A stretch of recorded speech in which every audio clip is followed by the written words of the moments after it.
Finally মাধ্যমিক 2026, yes, মাধ্যমিক 2026-এর result date out হয়ে গেছে অলরেডি। কালকে সংসদের তরফ থেকে একটা নোটিশ দিয়ে তোমাদের বলে দেওয়া হয়েছে, হ্যাঁ, যেটা বলেছিলাম মে মাসে প্রথম সপ্তাহের দিকে রিলিজ হবে। আমি 3টে ডেট বলেছিলাম, 5, 6, 7, তার মধ্যে 8 তারিখ, একটা দিন পর মাত্র, অর্থাৎ আমার গেস করা নাম্বার থেকে একদিন পরে তোমাদের মাধ্যমিকের রেজাল্ট প্রকাশিত হবে 8ই মে। তো যারা 2026-এর মাধ্যমিক অ্যাসপিরেন্ট ছিলে তারা তৈরি হয়ে যাও। এবার রেজাল্ট যেমনই হোক পড়াশোনা কন্টিনিউ করো।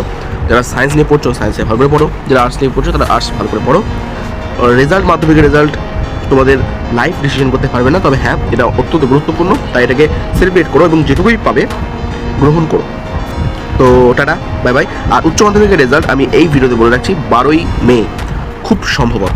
ওকে, তো দেখা যাক এই গেসটা ঠিক হয় কিনা। তো আবার বলে দিই, মাধ্যমিক 2026-এর রেজাল্ট 8ই মে 2026। ওকে।